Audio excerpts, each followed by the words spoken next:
Buenas noches, saludos cordiales, gracias por acompañarnos. Este es el programa Hora 25.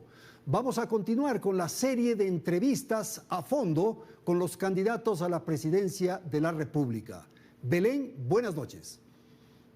Hola Andrés, amigos. Hoy nuestro invitado es Fernando Villavicencio. Él nació en Alausí, provincia de Chimborazo, tiene 59 años, 3 hijos y está casado con Verónica Zarauz. Gracias, Belén, y es importante saber qué estudios, preparación tiene nuestro invitado. Fernando Villavicencio es licenciado en Periodismo y Comunicación Social, título que lo obtuvo en la desaparecida Universidad Cooperativa de Colombia. ¿Y cuál ha sido su trayectoria en el ámbito público, por favor? Claro, Andrés, su vida pública empezó en el año 1995, en el que colaboró con la fundación de Pachacutic. En cambio, en 1996 ingresó a Petroecuador, en donde se convirtió en sindicalista. En el año 2009 fue asesor en ese entonces del asambleísta Clever Jiménez y fue acusado por el expresidente Rafael Correa de injurias y hackeo. En 2014 fue sentenciado a 18 meses de prisión, pero se refugió en la comunidad de Sarayacu, en la Amazonía ecuatoriana, para evitar su detención. En el año 2017 se exilió en Lima, Perú, y nuevamente un juez ordenó su captura. Ha sido reconocido por varias investigaciones relacionadas con el mundo petrolero y también fue parte de la investigación denominada Arroz Verde, que dio inicio al caso Sobornos 2012-2016, con el cual se sentenció al expresidente Rafael Correa y varios ex altos funcionarios. En el año 2021 ganó una curul en la Asamblea Nacional por la Alianza Honestidad, conformada por el Movimiento Concertación, liderado por César Montúfar, y el Partido Socialista Ecuatoriano. Fue presidente de la Comisión de Fiscalización de la Asamblea disuelta. Bien, vamos a empezar. Fernando Alcibiades, ¿alguna vez usó ese segundo nombre? Solo para referirme a mi padre, Juan Andrés. Alcibiades. Así se llama mi padre. ¿Y en el colegio, en la escuela, le hacían bullying por eso o no? No, me decían Adú. Adú, ese era el apodo que usted tenía. Sí, por amigo, pana. Ya. Fernando, ¿quién o quiénes financian sus campañas, sus ofensivas de investigación periodística? Financian la sociedad civil, financia la gente que quiere transparentar los casos y financia, en el caso de los portales periodísticos en los que he trabajado, como financia cualquier medio de comunicación. ¿Hay algún grupo poderoso que está atrás de esas investigaciones? Ningún grupo poderoso, es la gente sencilla, los ciudadanos de este país. ¿Usted sería partidario, por ejemplo, de establecer en el Ecuador la eutanasia, al igual que se hizo en Colombia? No. No es partidario. No soy partidario. Si hay una persona en condiciones terminales en su salud, desconectarle podría ser un auxilio humano incluso. Respeto la decisión y el derecho a la vida. ¿Qué destino tendría la refinería de Esmeraldas, esta explanada, perdón, no, la del Pacífico, esta explanada que hay en Manabí? Iniciaré una acción penal integral, una nueva investigación integral por uno de los mayores atracos de la historia de este país, como fue destinar 1.523 millones de dólares en el gobierno del prófugo cuando no existía ningún informe con sustentos para levantar un proyecto petroquímico, sin petróleo de Venezuela, sin crédito de China. Ese fue un gran negociado liderado por Jorge Glass, donde se pagaron millonarios sobornos, contratos a dedo adjudicados a Odebrecht. Así es que todos los responsables de ese atraco millonario tendrán que ir a la cárcel y vamos a recuperar el dinero robado. ¿Qué va a hacer con la explanada? Con la explanada puede haber un proyecto que está liderando el gobierno actualmente, el gobierno de Lasso, de creación de un proyecto eólico, de generación eólica. Ese proyecto también tendrá que ser auditado. ¿Es partidario usted de rehabilitar los ferrocarriles del Estado? Creo que es un proyecto viable, podría hacerse en conjunto con la propiedad, con la iniciativa privada, una alianza con una empresa privada. Alianza público-privada. Exactamente. ¿Tiene una idea de los costos que podría significar aquello? El gobierno de Correa gastó 407 millones en un proyecto fracasado. Y eso también hay que auditar. Es decir, 407 millones botados a la basura. ¿Cuál es el rol del Estado en esto que usted señala de lo público y privado? Ahí se define la ideología. Yo soy partidario, Andrés, de un Estado absolutamente abierto que garantice libertades, que respete el capital privado extranjero y nacional, el capital limpio, la economía sana, que respete libertades de los ciudadanos, periodismo libre, que respete los derechos humanos, es decir, un Estado absolutamente moderno. Por ejemplo, algo para privatizar del Estado, que pase a manos privadas. Yo soy partidario de la eficiencia. Si hay una empresa pública que es eficiente, hay que apoyarla. Si hay una empresa pública que es ineficiente, podríamos hacer una empresa de economía mixta, por ejemplo, en el caso de CNT. Yo creo y soy partidario de crear una empresa de economía mixta, asociarnos con una gran compañía internacional para llevar adelante un proceso muy competitivo y de equilibrar el mercado. Las empresas privadas también carecen o son centros de corrupción. Por ejemplo, tenemos compañías como Claro y Movistar que entregan servicios de mala calidad y a precios muy costosos. Es decir, no es patrimonio ni del Estado ni del sector privado la eficiencia. Y ese tema, justamente la renegociación o el nuevo contrato de la concesión de las empresas telefónicas de celulares. Le hago esta pregunta, Fernando, porque el gobierno creo que lo ha pateado, como se dice coloquialmente, lo ha postergado en cuanto a la resolución. Muy buena pregunta, Andrés. Yo le pedí al presidente Guillermo Lasso hace más de un mes que me remita a mi despacho la información, los estudios de valoración de las frecuencias hasta la fecha. Sé que tienen bajo reserva esos estudios, eso es muy importante, y sé que hay cifras absolutamente sospechosas que perjudican al Estado ecuatoriano. Por eso le he pedido y le pido públicamente al presidente Lasso, no firme esos contratos, permita que mi gobierno lo haga. ¿Para qué? Para garantizar tres cosas, Andrés: conectividad total al sector rural, en las vías de todo este país, porque uno sale de una ciudad y ya no hay conexión. Y tres, tarifas bajas. Y principalmente garantizar Internet a los sectores rurales, a los niños y jóvenes de este país. Es decir, sobre esas bases tiene que firmarse estos contratos. Y reitero, mi posición es que CNT se asocie con una gran empresa internacional para fortalecer y equilibrar el mercado. En el caso de CNT, esa es un área estratégica. ¿Tendrá dificultades usted? ¿Por qué? Porque es una empresa que debe estar en manos del Estado.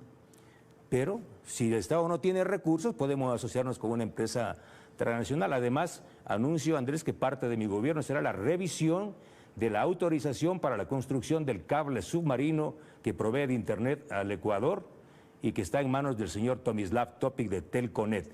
El cable submarino es un recurso estratégico del Estado ecuatoriano y no puede ser manejado y controlado y ser de poder de una empresa privada. Es un recurso estratégico del Estado. Puede ser operado por una empresa privada, pero tiene que ser controlado por el Estado ecuatoriano. ¿Y el Estado no controla este momento? No controla el Estado ecuatoriano. ¿Qué ocurre con ese servicio Es de propiedad exclusiva del señor Topic y de La dependencia Telconet. de la telecomunicación internacional está en manos de esa empresa. Mañana la empresa Telconet puede apagar el botón y nos desconecta. ¿Y qué va a hacer usted? Lo que acaba de señalar, revisar ese contrato. A revisar, no hay un contrato, hay una autorización. Vamos no a es con revisar contrato, es con todo autorización. todo el procedimiento de autorización durante el gobierno de Correa, de Jorge Glass, para la construcción del cable submarino. El cable submarino ecuatoriano es de propiedad y debe ser de propiedad del Estado ecuatoriano. Pero acaba de decir que no es de propiedad. Pero no es. En mi gobierno vamos a revisar todo ese proceso. Reitero, buenos contratos con Claro y Movistar se quieren, si no se van del país y convocamos a un nuevo concurso internacional. Segundo, empresa de economía mixta con CNT para equilibrar el mercado. Y tercero, vamos a revisar el cable submarino. ¿En año y medio se puede hacer eso? Pero claro, con voluntad y valentía un gobierno lo puede hacer. ¿Cuál es la primera batalla que usted va a implementar para lograr consolidar en su gobierno? En el tema de la seguridad. No, eso vamos a ir más adelante. En el tema de la política, del gobierno, de la gestión. Por ejemplo, demostrar que hay un gobierno valiente, que hay un gobierno con liderazgo. Con una asamblea de oposición. Vamos a tener un poderoso bloque de legisladores, según todas las encuestas, vamos a llevar un poderoso bloque. Además, Andrés, yo creo que este país no va a perder la memoria. ¿Para qué sirvió la muerte cruzada, Andrés y compatriotas? Se fueron impresentables violadores, gente que no paga pensiones alimenticias de sus hijos, gente con glosas, gente con acciones penales. Lo mínimo que debe pasar en este país es que el pueblo ecuatoriano no vote por ellos. Llevemos a la Asamblea Nacional gente buena, gente decente, para aprobar leyes como la extinción de dominio, la generación de empleo, el poder local, la ley de inteligencia, tantos proyectos de ley que vamos a llevar nosotros. Tenemos preguntas de nuestra audiencia, vamos a poner en consideración de ustedes y de nuestro invitado una pregunta que ha formulado una de las personas que ha tomado contacto con nuestro canal y tiene que ver justamente con asuntos que refieren lo siguiente: ¿qué características tendrán los colaboradores que le acompañarán en caso de ser elegido presidente? Uno de los problemas recurrentes de todos los gobiernos es que se rodean de incapaces y corruptos. Ninguna persona que haya sido parte de los gobiernos pasados, que haya recibido sobornos de ninguna compañía, serán parte de mi gobierno, Andrés. Ningún corrupto. Ninguno que trabajó con el gobierno de Correa será parte de mi gobierno. Mi gobierno será un gobierno de concertación nacional que buscará 3 o 4 grandes objetivos, más o menos recurriendo y recuperando el momento histórico de Clemente Yerovi. Un gobierno de transición de un estado de inseguridad, de violencia, de mafias, a un estado de seguridad y tranquilidad. ¿Cómo es eso? Un gobierno con los mejores talentos. Yo no represento a ningún poder fáctico, a nadie. Represento a la sociedad civil. Yo soy un periodista, nada más. ¿Cómo será su equipo de gobierno? Con los mejores talentos de las universidades. Estamos trabajando en eso, pero los mejores talentos de la universidad. Le voy a contar qué le dije a la Federación Médica Ecuatoriana y a todos los colegios de médicos del país. Ustedes van a poner el ministro de Salud. Ellos. Ellos. Pero usted no es el presidente. Pero ellos van a poner a los mejores talentos. ¿Por qué yo tengo que poner? Si yo no represento, ¿a qué represento yo? Yo fui elegido por ellos. El ministro de Educación, ¿quién va a ser? El mejor talento de la educación de este país. ¿Quién va a ser el ministro de Petróleos? Un experto en petróleos. Ese concepto de gobierno de concertación, pongámoslo así. Cada uno rema por su lado. De eso se trata. No, el gobierno tiene que tener una dirección. Andrés, si no, el barco o el navío va a estar ahí. ¿La dirección cuál es? ¿La dirección cuál es? La seguridad, el empleo, la lucha contra la corrupción, el tema de salud, el tema de la educación. Esos son los grandes referentes que vamos a tener. Y todo el gabinete está orientado a eso, nada más. ¿Qué ha pasado con los gobiernos que han venido? Que vienen con todo el equipo de ministros. ¿A quiénes representan? El problema es que no tienen equipos y tienen que recurrir a esto, como usted señala. Vienen con los amigos, Andrés. Vienen con un grupo de amigos. Se acabó. En mi gobierno van a estar los mejores talentos. La gente de la sociedad civil, de los pueblos indígenas, un gobierno de concertación nacional. Eso es lo que requiere el Ecuador. La sociedad ecuatoriana es una sociedad fracturada, polarizada, enfrentada, unos niveles de violencia impresionantes. En las redes sociales se ve aquello. Es probable generar una especie de pedagogía desde el poder para lograr pacificar la nación. Un gobierno que concilie los intereses de los distintos sectores, pero por supuesto. Yo he hablado con los empresarios de este país en los últimos días y les he dicho, ¿ustedes están dispuestos a qué? A facilitar, a ser parte de un proceso de apertura para la generación de empleo. Me han dicho, pero encantado. Yo les he dicho, bueno, si ustedes incluyen el 25% de jóvenes y estudiantes en su nómina, el gobierno les puede bajar 1 punto o 2 puntos en el impuesto a la renta. Encantado, Fernando, encantado. Es decir, sí hay cómo consensuar con todos los sectores. Me quedó un tema pendiente con los asuntos relacionados a la participación del Estado y a lo privado. Banco del Pacífico, ¿qué va a hacer usted ahí? Uno de los temas centrales de este país, Andrés y ecuatorianos, es la enorme deuda que tiene el Estado y el gobierno con el Seguro Social. Sin duda, una de las prioridades de mi gobierno será resolver la enorme deuda. Este momento la deuda solo en el componente de salud bordea los 4.000 millones de dólares. Mi planteamiento a los afiliados, a los dueños de la Seguridad Social, es entregar el Banco del Pacífico al Seguro Social como parte de la deuda. ¿Para qué? Para que se convierta en el más grande e importante banco del país. A través del Banco del Pacífico, cada afiliado del Seguro Campesino, todos los afiliados y jubilados, por ejemplo, van a tener una tarjeta de crédito. Es decir, usted va a recibir un crédito quirografario automáticamente. ¿Y el BIES desaparece? No, el BIES continúa como una banca de inversión, pero por supuesto, el BIES continúa, es otro banco, pero el Banco del Pacífico es la forma como el Estado ecuatoriano va a pagar. Obviamente habrá que hacer una auditoría integral, pagamos parte de la deuda al Seguro Social con el Banco del Pacífico. El país tiene una dificultad enorme en la institucionalidad. Prácticamente no hay instituciones sólidas en el Ecuador. ¿Usted confía en el Consejo Nacional Electoral? Para nada. Compite con el descrédito de la Asamblea Nacional. El 96% de los ecuatorianos no confía en la señora Diana Tamaí en el Consejo Nacional Electoral. Por esa razón yo pedí que Fuerzas Armadas participen. Pero ir a una competencia electoral, si no se confía en quien administra, en quien lleva adelante el proceso. Yo puedo garantizar, y estamos en eso, en la posibilidad real de pedir a la ciudadanía la participación masiva de 20, 30 mil ecuatorianos en el proceso electoral. Insisto, voy a insistir nuevamente con el Consejo Nacional Electoral para que permitan que las Fuerzas Armadas participen en el último eslabón del control electoral. Esto es, que cada militar en su junta electoral tome una fotografía de las actas finales y se reporte al Comando Conjunto de las Fuerzas Armadas. ¿Cómo recuperar la institucionalidad que le pregunté respecto a lo que ocurre en el país en su conjunto? ¿Cómo recuperar? Andrés, este país está controlado por mafias. La mafia del narcotráfico, la mafia de la minería ilegal, la mafia de la corrupción y los sobornos. Y estas mafias son las que financian a la mafia política. ¿Hay mafia política? Por supuesto. Gran parte de la clase política de este país está financiada por las mafias del narcotráfico, de la minería ilegal, de los sobornos y la corrupción. Yo he presentado evidencias a la Fiscalía General del Estado. Por eso, mi propuesta avanza a cortar la cabeza a la mafia política. Hay que someter a la mafia política, hay que someter a la mafia del narcotráfico, a la mafia de la minería ilegal, a la mafia de los sobornos. La mafia política, quisiera que se detenga ahí. Hay casos puntuales que usted los tiene, los ha estudiado.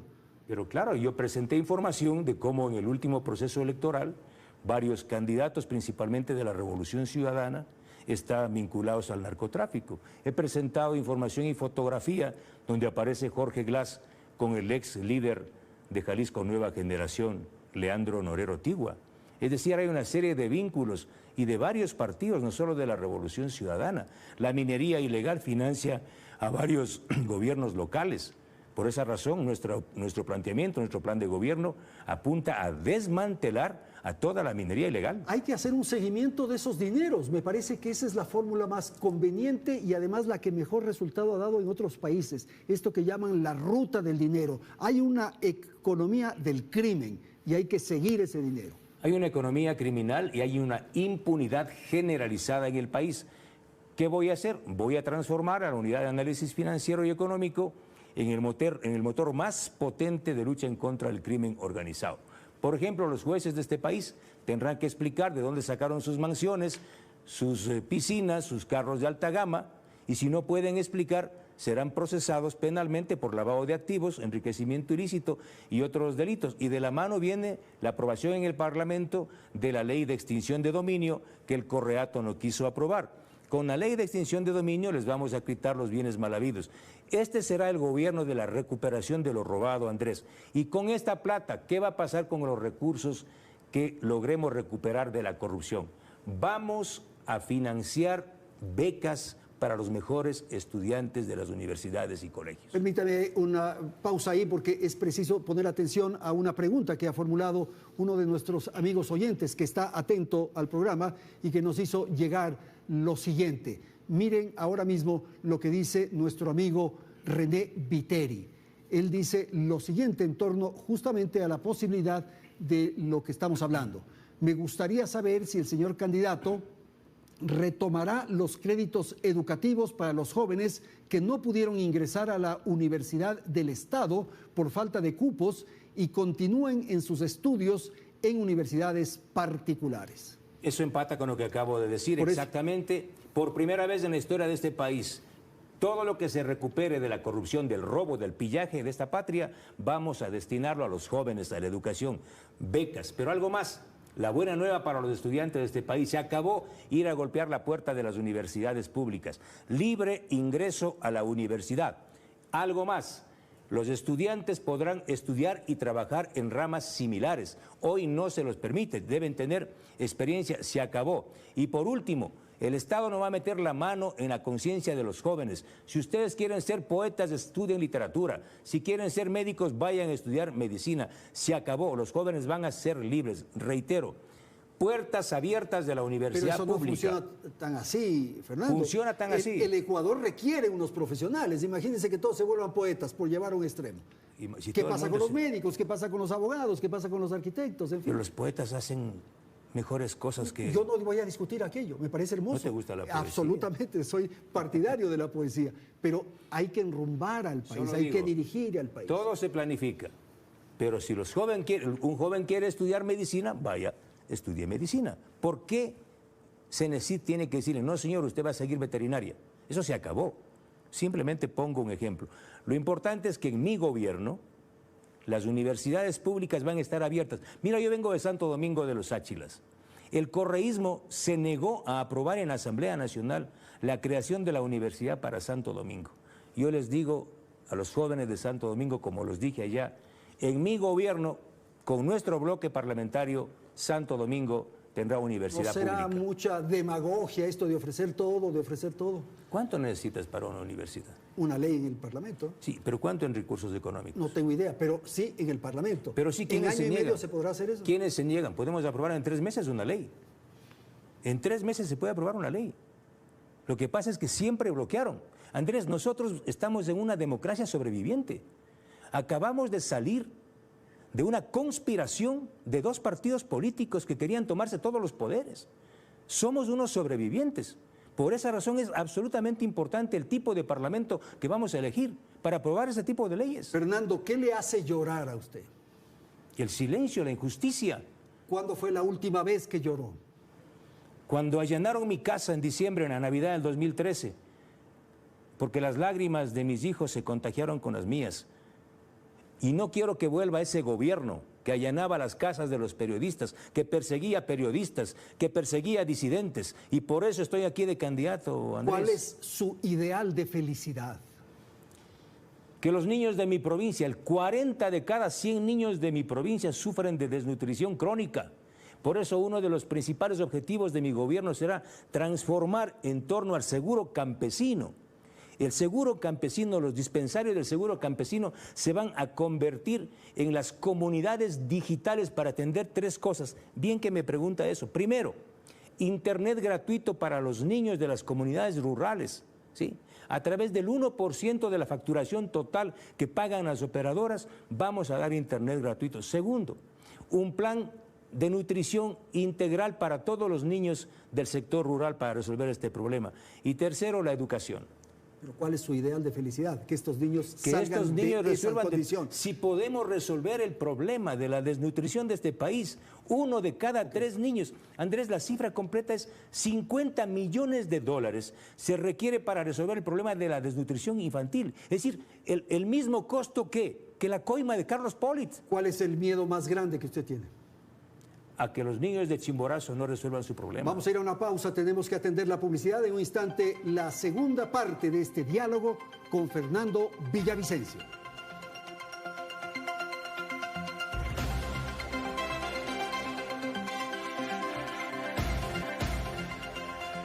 Pues sí, seguimos con nuestra entrevista a fondo con el candidato Fernando Villavicencio. Pero bien vale conocer qué alianzas, qué movimientos y agrupaciones políticas apoyan al candidato. Así es, Andrés. Fernando Villavicencio correrá esta lid electoral por el movimiento Construye, ex ruptura de los 25, cuya principal figura es la exministra de Gobierno, María Paula Romo. Su compañera de fórmula es Andrea González, una joven guayaquileña. Ella es ingeniera ambiental y fue candidata a la prefectura del Guayas por Unidad Popular y también candidata a la Asamblea Nacional. Bien, ahora vale entonces saber cuáles son las 3 o las fundamentales propuestas de campaña de Villavicencio. En cuanto a las propuestas que recoge su plan de trabajo, vamos a revisar, como tú mencionas, las principales. En cuanto a seguridad ciudadana, el candidato propone profesionalizar a la Policía Nacional, así como dotarles de herramientas tecnológicas. También menciona fortalecer la administración de justicia para evitar la corrupción. Su plan menciona además la seguridad alimentaria. En este eje propone la investigación y desarrollo en agricultura, el apoyo a la agroindustria e incentivos al sector agropecuario. En lo económico, propone la creación de la Oficina Técnica de Control Presupuestario para verificar la calidad del gasto público. Menciona además reformas para el sistema de contratación pública y una política tributaria en la que se revisen subvenciones a empresas, pero dice no se afectará con más impuestos a la clase media. Se habla también de seguridad ambiental. En este punto propone pasar a una economía verde y se refiere a distintas estrategias ante la posible llegada del fenómeno del Niño. Y en cuanto a salud, menciona mejorar el sistema de atención primaria, atención especializada para pacientes con enfermedades crónicas y da importancia a la salud mental. Bien, vamos a empezar un tema que quedó pendiente, que es la seguridad social, profundizar un poco qué ocurre con la seguridad social. Ahora hay una propuesta de una comisión que trabajó durante los últimos meses y que ha presentado ya un informe. Por ejemplo, ¿usted es partidario de revisar lo que tiene que ver con la edad de jubilación? No, yo soy contrario a que se aumente la edad para la jubilación y eso lo he dicho claramente en mi recorrido a los trabajadores de este país. Segundo, insisto en mi planteamiento de pagar la deuda del Estado a la Seguridad Social y voy a empezar entregando el Banco del Pacífico a la Seguridad Social. Además hay un planteamiento de aquellas obras gigantes como Toachi Pilatón, donde se han invertido importantes recursos de la Seguridad Social, que también la Seguridad Social pase a controlar parcialmente estas obras de infraestructura. Ahora se plantea la posibilidad de revisar el tema de la jubilación. Ahora se calcula los 5 o el promedio de los 5 mejores años para tener una pensión jubilar. Eso tiene que ser motivo de una nueva investigación al interior de la Seguridad Social. No estoy convencido con las cifras que ellos han planteado. ¿Usted trabajaría sobre ese informe con esa comisión? Exactamente. Con otra comisión? Los grandes temas de la Seguridad Social, Andrés, están orientados a resolver el problema de la salud. Los hospitales de la Seguridad Social son el corazón de la salud, más importantes incluso que el sistema de salud o del Ministerio de Salud. Yo voy a resolver de raíz el problema, voy a presidir el Consejo Superior del IES. ¿Usted personalmente? Personalmente, y voy a desmantelar 14 estructuras mafiosas que existen en los hospitales del IES. Una pausa porque tenemos ahora mismo una pregunta que formula un ciudadano desde Esmeraldas. Nos hace conocer la siguiente inquietud para Fernando Villavicencio.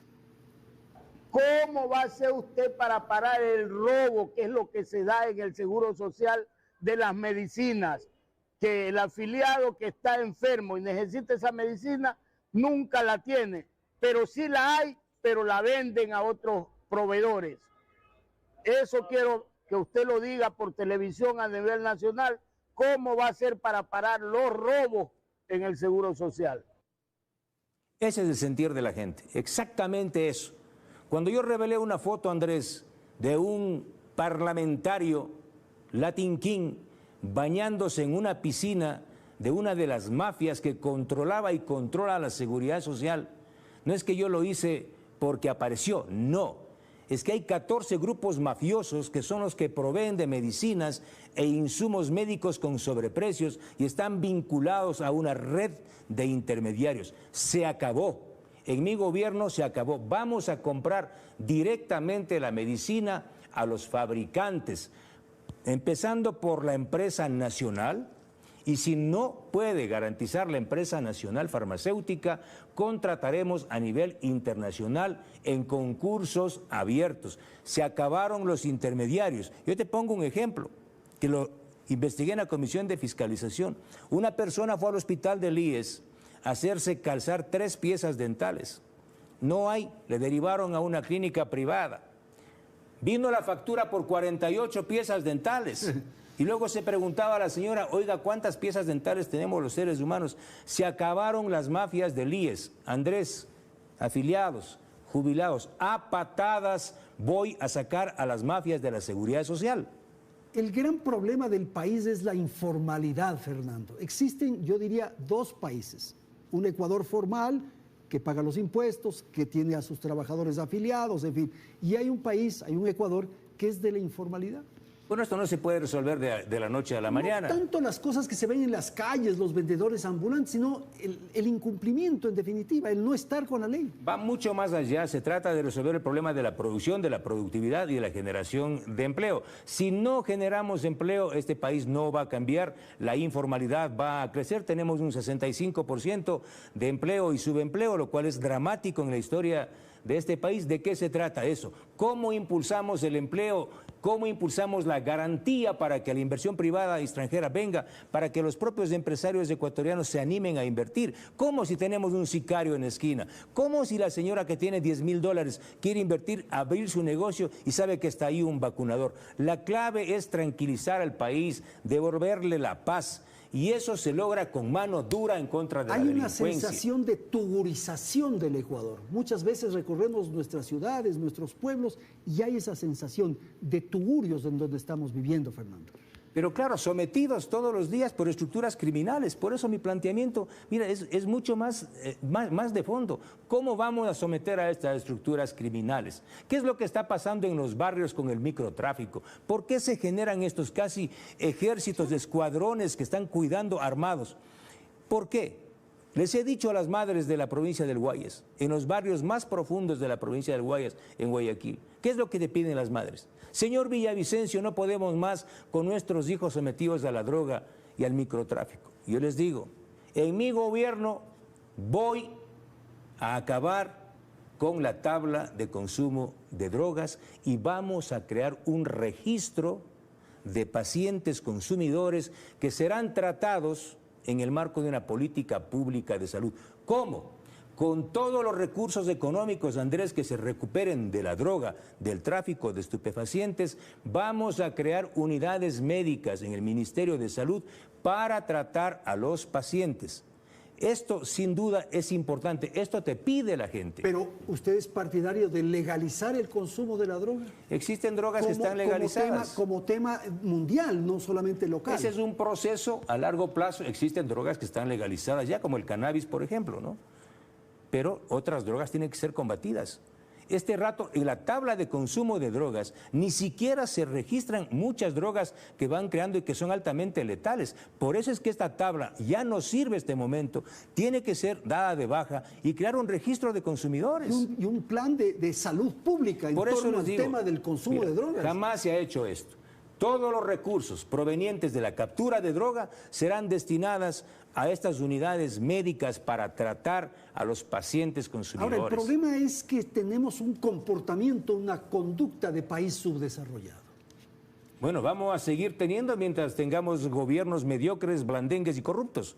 Necesitamos un gobierno valiente que enfrente con firmeza los grandes retos de este país. ¿En año y medio se va a poder hacer eso? En año y medio yo me comprometo solo a eso. ¿A devolverle salir la paz, de su desarrollo? No, pues. A devolverle la paz a los ecuatorianos. Ahora, este país requiere pasar de un estado inseguro, violento, de corrupción. Andrés, el 15 y el 18% de los presupuestos de inversión se desvían a la corrupción. A este país no le hace falta plata. A este país le sobran ladrones. Por eso es que la lucha contra la corrupción es una tarea urgente. Si no paramos la corrupción en este país, no habrá empleo, no habrá felicidad, no habrá educación, no habrá salud pública. ¿Es en serio lo que estoy diciendo? En alguna ocasión escuché en una radio argentina que hablaban este tema de la corrupción y señalaban y decían que dejen de robar unos 6 meses nada más. Me parece que si logramos aquello ya es suficiente. O sea, como yo digo en algunas expresiones populares, un gobierno que no robe ya es un buen gobierno. Solo eso. Si que hemos no robe. logrado aquello ya estamos. Un gobierno inepto, pero que no robe ya es un buen gobierno. Los ingresos fiscales o públicos cayeron 9.4% en el primer semestre del presente año. ¿Qué vamos a hacer? O sea, está cayendo la producción, la economía, el funcionamiento de la nación. Pero claro, si tenemos un mundo de inseguridad encima, por eso vuelvo al mismo punto, Andrés, y no es demagogia. No es un problema exclusivamente de seguridad. Coincido que es el principal este momento. Es el principal. Pero hay otros. Hay una falta de inversión, hay una falta de seguridad, hay una incapacidad de muchos sectores de emprender en negocios y hay un Estado que también... Bueno, porque tenemos un gobierno blandengue que, por ejemplo, no ha impulsado proyectos de inversión en el gas del Golfo. En mi gobierno vamos a licitar el gas del Golfo. Vamos a captar todo el gas asociado que se está quemando en los mecheros en la región amazónica ecuatoriana, con capital público o con capital extranjero. Vamos a renegociar los contratos petroleros. ¿Para qué? Para que existan recursos económicos. Andrés, en mi gobierno vamos a tomar el control del petróleo. No estoy hablando de romper contratos, pero vamos a renegociar los 21 contratos que fueron firmados en el gobierno de Correa. ¿Cuánto obtiene con esa renegociación? 500 millones de dólares. ¿En qué condiciones se hace esa renegociación? En condiciones absolutamente transparentes. Las compañías internacionales no pueden ganar 3 veces más que el Estado. El Estado ecuatoriano es el dueño del petróleo. Señores de las compañías internacionales, vengan acá, renegociamos los contratos. Ustedes van a ganar, pero el Estado tiene que ganar más. ¿Saben cuánto gana la compañía? ¿Cuánto le cuesta al Estado ecuatoriano sacar un barril de la compañía del campo Auca con la compañía Schlumberger? $42. $42, cuando a Petroecuador le cuesta $12. Se acabó.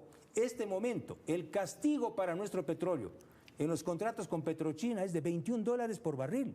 O sea, el WTI está en 70, le descontamos 21, en $50 nuestro precio, el precio del petróleo. Por otro lado, dejamos el petróleo en el Yasuní.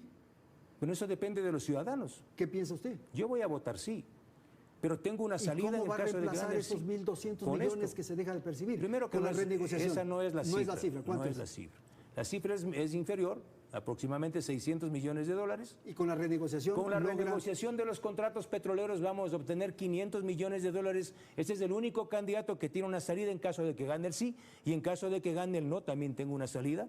En noviembre se posesiona usted y enseguida tenemos ya ese mismo día probablemente el niño encima. Vamos a declarar un salvataje a los productores agrícolas. Lo primero es garantizar la seguridad alimentaria del Ecuador. Yo les he dicho a los productores bananeros, cacaoteros, arroceros de la costa ecuatoriana y a los de la sierra, a los ganaderos, que lanzaré un plan de salvataje para invertir, para darles crédito barato a los ganaderos, a los pequeños productores, a los cacaoteros. Además vamos a controlar el sistema de silos para poder almacenar, en este caso, el arroz que existe aquí en el país y que se pueda importar. ¿Usted es partidario de establecer peajes en las vías, en las carreteras, para que estén en buenas condiciones? Yo soy partidario de concesionar todas las carreteras porque el Estado no tiene recursos, pero soy también partidario de no cobrar peajes mientras las vías no estén habilitadas y construidas. No es posible vivir lo que estamos viviendo actualmente. Les entregan los peajes antes de que inviertan los empresarios privados, como estoy también en contra del sistema, ¿sí?, de telepeajes o de en las carreteras, que es un sistema de extorsión a los transportistas. Esos son límites de velocidad, más bien, para controlar los límites de velocidad. Ya que hablamos de carreteras, tenemos una pregunta de una persona que se comunica con nosotros desde la ciudad de Cuenca. Se trata de Patricio Espinosa, que formula la siguiente pregunta. ¿Qué planes tiene para la inversión pública en el área de vialidad, que es una de las más afectadas en el presente año? Bueno, lo que acabo de plantear, y soy partidario de la concesión del sistema vial de este país, pero en el caso del fenómeno del Niño, el Ministerio de Transportes y Obras Públicas destinará recursos emergentes para la reconstrucción vial, la contratación y compra de puentes Bailey y obviamente resolver los problemas viales, pero en el fondo es la concesión de las principales políticas vías. Ambientales, el tema de la contaminación, es impresionante lo que ocurre en el país.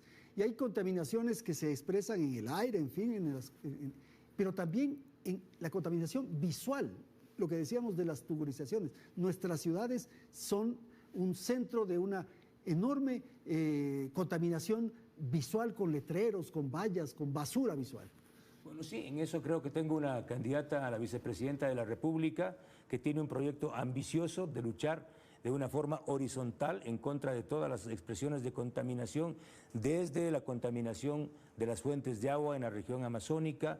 Vamos a cuidar las zonas de reserva. Por eso es que la lucha en contra de la minería ilegal para Andrea y para mí es una tarea central, ¿sí? Lo que está pasando, por ejemplo, en la provincia del Napo es una catástrofe de los ríos amazónicos. Vamos a parar la minería ilegal y dar un gran impulso al ecoturismo, por ejemplo, entre otras cosas. Ok, usted habló de los impuestos hace un momento. Tenemos una pregunta de otra persona que se ha comunicado con nuestra estación. Vamos a dar paso a Nicole Cueva en la ciudad de Loja. Buenas noches, señor candidato a la presidencia, Fernando Villavicencio. Bueno, mi pregunta va en torno a cuál es la propuesta concreta que tiene en su plan de trabajo para la declaración de impuestos. Recordando que, bueno, este caso es de conocimiento público, su caso, que ya no ha declarado impuestos en varios años, ¿cuál sería la sanción, por ejemplo, para las personas que entren en mora? Y sobre todo, si dentro de su gobierno existirá justicia en este sentido o habrá favoritismos. Bueno, yo no he declarado impuestos como 5 años porque estaba con orden de captura y perseguido por el régimen del prófugo, así es que no podía pagar impuestos. Pero desde que regresé a mi país y luego de que se archivaron todos los procesos, estoy pagando impuestos. Mi propuesta sobre el tema de impuestos es clarísima, como lo dije en la Asamblea Nacional y condené. Quienes aprobaron la ley impuestera de Guillermo Lasso fueron los correístas. Ellos fueron los que permitieron, gracias a la abstención, la aprobación de esta ley para que entre por el Ministerio de la Ley. Mi posición con el gobierno es 0 impuestos para la clase media y para los sectores. No, 0 de incremento. 0 nuevos impuestos para la clase media y para los sectores populares. Porque sí, ya, no voy a cobrar impuestos si es una proclama absolutamente demagógica. Nuevos populista, impuestos. No voy a cobrar nuevos impuestos para la clase media y los sectores populares. Además está clara mi defensa de la dolarización y también la oposición a tomar parte de la Reserva Internacional. ¿Con qué personaje de la historia le gustaría cenar? ¿Con qué personaje de la historia me gustaría cenar? Difícil. Bolívar. ¿Que estén o no estén? Que no, pues de la historia, o sea, que ya pasaron a la historia. Sí, con Bolívar. Podría ser interesante, sí. ¿No es cierto? Con Hitler, tal vez no, para poner los dos. ¿Locro o biche? Locro. ¿La noche o el día? La noche. ¿Cuál es el secreto mejor guardado? El secreto mejor guardado. Mi pasión por la poesía.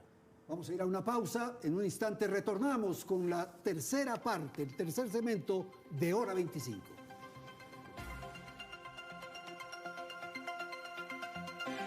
Bien, vamos a la tercera parte del programa y queremos presentar algunas preguntas. Por ejemplo, hay sectores, Fernando, hay áreas, hay zonas del Ecuador que no tienen presencia soberana del país. El país ha perdido la soberanía. Hay problemas, por ejemplo, en las cárceles en donde el Estado estuvo ausente. Hay zonas mineras donde no pueden entrar las Fuerzas Armadas y la policía. ¿Qué ocurre con esa ausencia de Estado? Bueno, el Estado está ausente desde hace rato, principalmente por la presencia de estructuras criminales que van desde el narcotráfico, como he referido, la minería ilegal y las estructuras criminales que operan en las empresas públicas. Las 3 mafias están unidas y protegidas por la mafia política. Por eso hay que derrotar a la mafia política. En el caso del narcotráfico es clarísimo. Tenemos 2 carteles principalmente, mexicanos. Sinaloa, Jalisco Nueva Generación y un tercero que es esta mafia albanesa. La cocaína no es del Ecuador, se produce en Colombia, la hoja de coca se cultiva en Colombia, es decir, carteles mexicanos. Cocaína colombiana. Y el Ecuador es utilizado como territorio de transporte, almacenamiento y exportación. Pero eso le da la dimensión de lo imposible prácticamente de vencer esas mafias. Todo lo contrario. ¿Qué país ha vencido estos carteles? El 90% de la cocaína del Ecuador, de la cocaína, sale por los puertos de Guayaquil. Yo te voy a mandar, Andrés, información reservada de cómo operan estos puertos. ¿Sí? ¿Por qué razón sale libremente la cocaína por los puertos? Porque no hay control. En 8 puertos no hay control del Estado ecuatoriano. ¿Qué vamos a hacer? Segundo o tercer decreto de mi gobierno. Fuerzas Armadas toman el control de los 10 puertos de Guayaquil y de otros puertos del país. Total, tomado control por los militares. Segundo, ¿por dónde se transporta la cocaína de Colombia a los puertos? Por las lindas carreteras con sobreprecio. Sistema de escáneres en las carreteras, todos los vehículos serán revisados. Militares a la frontera para impedir que por los 14 frentes pase la cocaína. Y segundo, esto es parte de una estrategia internacional. Yo acabo de hablar con la Embajada Americana, con el embajador de Reino Unido en el Ecuador y les he dicho, yo cuento con ustedes, con Estados Unidos y con Inglaterra para enfrentar y derrotar a las mafias del narcotráfico. Esta es una tarea internacional de inteligencia. Vamos a someter a las mafias. ¿Cómo? Creando una policía antimafia en el Ecuador. ¿Encargada de qué? De enfrentar a narcos, vacunadores, extorsionadores y sicarios. Fernando, tanta plata tienen estos carteles, tanto dinero maneja, que esa policía será cooptada en poco tiempo. ¿Pero por qué tener tanta desesperanza, Andrés? Porque se ve, pues porque el dinero está en todos lados y usted mismo dice que está en la política. Yo tengo mano dura, o sea, por favor, está bien que un gobierno blandengue como el actual y el anterior les pase eso. En mi gobierno esto no va a pasar. Segundo, ¿cómo enfrentamos el crimen organizado? La guerra en las cárceles se acabó.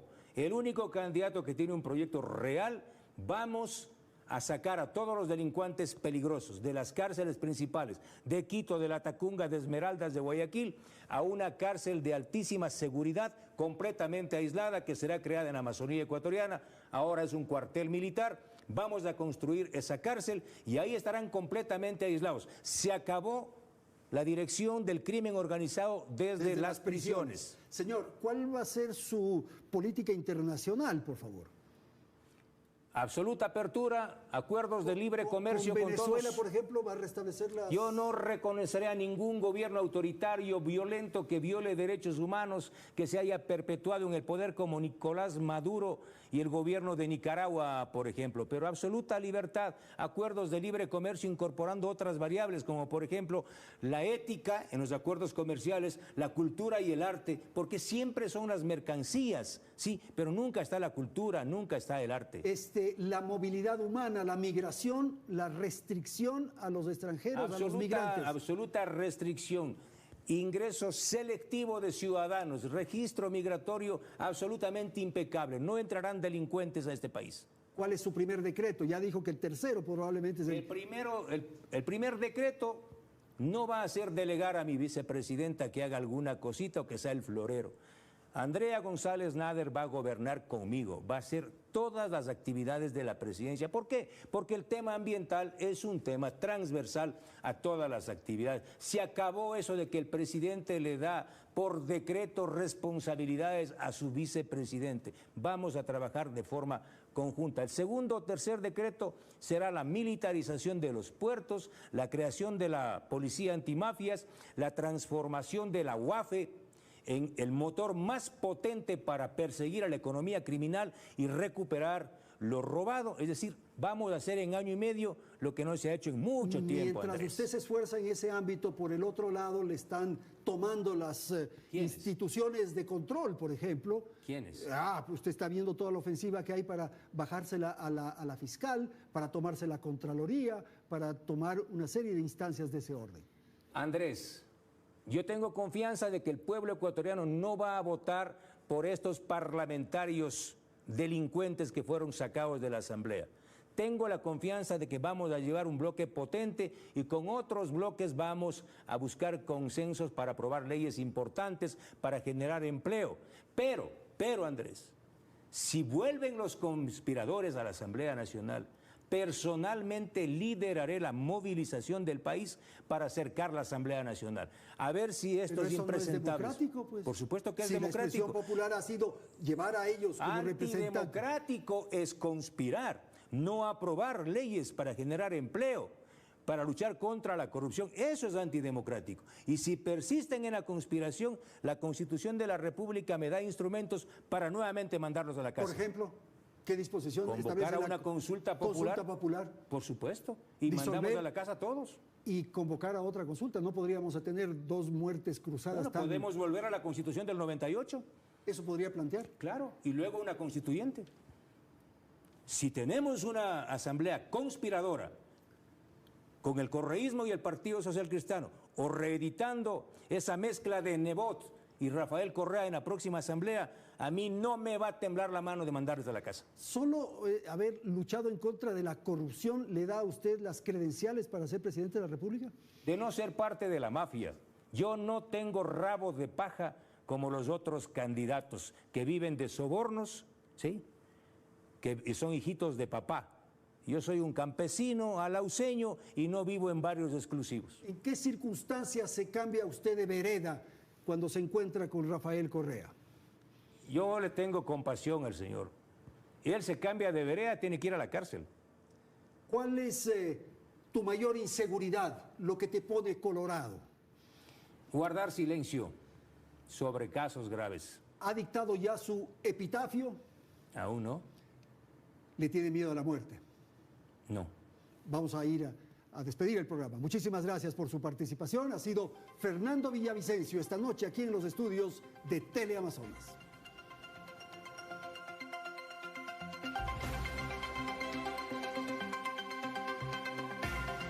Teleamazonas presentó Hora 25 con el auspicio de... Prepárate con una visión global del mundo gerencial. Intégrate a la red de Thunderbird School of Global Management y cursa tu último año de carrera en uno de los innovadores campus de ASU. Postula ahora. El partido más importante. El que jugamos en pro del planeta. Te necesitamos en la defensa. Todavía podemos ganar. Porque si no lo hacemos, no habrá un mañana. No habrá otro partido. Produbanco. Estudia medicina en la mejor y más grande universidad del Ecuador. UniAndes. Un futuro brillante te espera.